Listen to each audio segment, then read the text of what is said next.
Bonjour à tous, alors aujourd'hui nous allons voir comment réaliser ce genre de composition. Nous allons partir de deux images d'un graffiti que nous allons assembler, puis nous allons détourer un modèle, l'insérer et l'incruster devant l'arrière-plan, gérer des effets de texte avec des reflets néons, puis derrière nous allons voir la correspondance des couleurs. Allez, c'est parti, nous attaquons. Nous allons commencer par traiter la photo d'arrière-plan. La photo d'arrière-plan est un graffiti. Ce graffiti a été pris sur deux photos, la partie de gauche et la partie de droite, la photo numéro 69 et la photo numéro 70.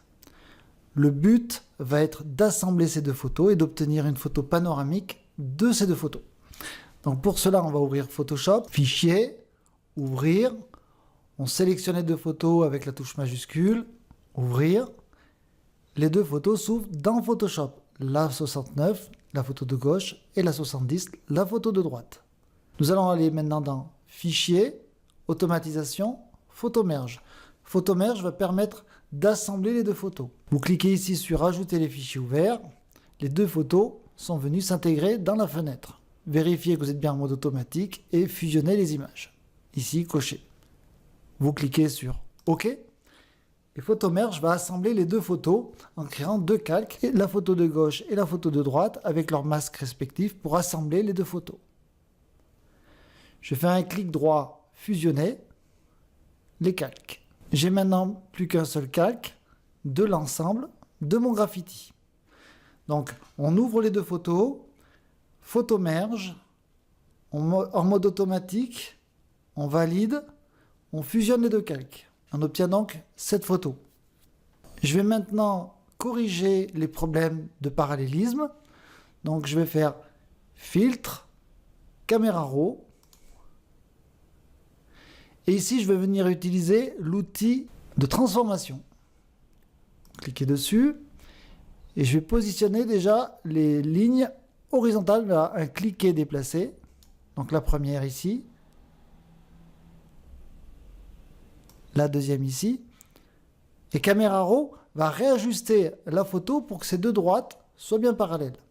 Je vais m'occuper maintenant des parties verticales. Donc ici, un premier clic.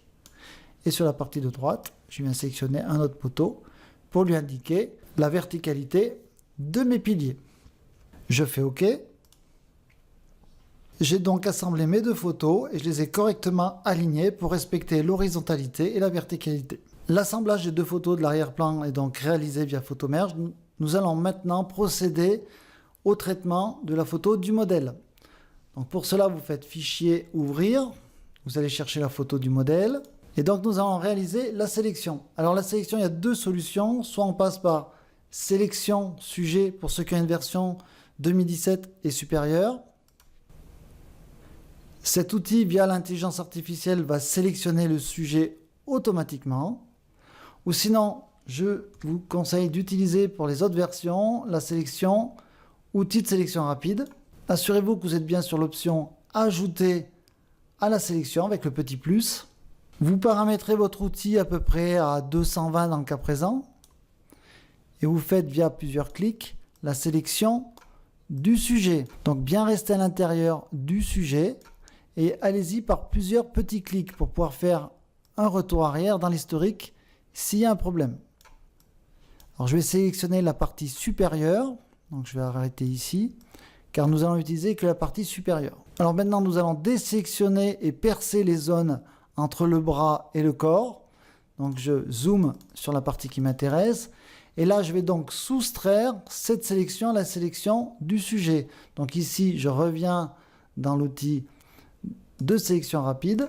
Et là, je vais utiliser l'outil soustraire. L'outil soustraire me permet donc de soustraire à la sélection qui est déjà active des parties que je souhaite enlever. Donc ici, je diminue mon outil. Je suis bien en outil négatif et ici, je sélectionne ma partie que je souhaite supprimer. Ici, mon outil va être un peu trop large, donc je vais le réduire. Et donc, je réduis ici. Et donc, je sélectionne la partie qui m'intéresse. J'utilise un outil un peu plus gros dans cette zone. Et nous réaliserons les finitions plus tard. Ici, idem. Voilà, je diminue un petit peu l'outil. Alors maintenant, nous allons réaliser toutes les finitions. Pour cela, nous allons passer par l'outil masque. Pour cela, vous utilisez le masque là. Le masque va me permettre de rendre visibles les parties qui m'intéressent avec ici la silhouette en blanc et masquer toutes les zones qui ne m'intéressent pas via la couleur noire ici. Donc je vais pouvoir affiner via le pinceau les zones qui m'intéressent. Alors maintenant, nous allons réaliser les finitions du détourage. Donc je vais dans sélectionner, masquer dans la fenêtre propriété. Je peux faire un double clic sur le masque ou ici, dans un outil de sélection, je fais actif, je fais sélectionner et masquer. J'arrive ici sur l'outil de sélection et masquage. J'utilise pour ma part le mode incrustation ici. Et avec le pinceau, je vais effectuer mes finitions. Donc je vais ici sur le bord de la casquette par exemple. Donc je prends ici l'outil pinceau, je vérifie que je suis bien en additionner si je veux ajouter de la matière ou en mode soustraire si je veux soustraire la matière. Donc là je vais rajouter de la matière ici vers la casquette. Voilà. Ici je vais rajouter des cheveux. Parfait. Voilà. Je vais aller assez vite pour le tuto. Voilà ici. Là par exemple j'ai mis de la partie noire, donc je veux la soustraire. Je viens ici en mode négatif et ici je viens soustraire la zone qui ne m'intéresse pas. Ici par exemple il faut rajouter de la matière, donc je viens ici en plus et là je viens rajouter la matière qui m'intéresse. Pour l'exemple ici des bras, il suffit par exemple d'utiliser soit l'outil lasso en mode soustraire si vous voulez soustraire de la matière. Donc je vais vous montrer ici pour cet exemple. Voilà, je vais aller assez rapidement. Voilà, je descends ici le long du jean, hop, et je remonte. Et ainsi, je peux détourer comme je souhaite en fermant la boucle de mon lasso. Tout ça en mode soustraire, ici. Et je viens enlever les parties qui ne m'intéressent pas. Alors, bien réaliser les contours. Vous pourrez revenir à volonté sur votre masque. Donc, et puis, lorsque vous avez terminé, vérifiez que vous êtes ici bien en nouveau calque avec masque de fusion et cliquez sur OK. Un nouveau calque est venu se créer et vous avez la possibilité de retourner dans votre masque en faisant un double clic ou sélectionner et masquer ou sinon passant par l'outil de sélection, sélectionner et masquer et vous retournez dans votre masque. Et vous pouvez ainsi affiner tous vos réglages. Ce que je vous propose, c'est de vous retrouver avec une version finie de mon masque pour continuer la suite du tuto. Avant d'importer votre modèle sur l'arrière-plan, je vous conseille de transformer la photo et son masque en objet dynamique. Alors pour cela, vous réalisez un clic droit sur la partie grise et vous faites convertir en objet dynamique. L'avantage de l'objet dynamique fera que lorsque je vais réduire ou augmenter la taille du modèle sur l'arrière-plan, je ne vais pas détruire la résolution de la photo. Donc ici vous voyez un petit symbole d'objet dynamique est venu s'insérer sur ma vignette de calque. Je fais un clic gauche ici sur la partie grise, voilà, sans lâcher.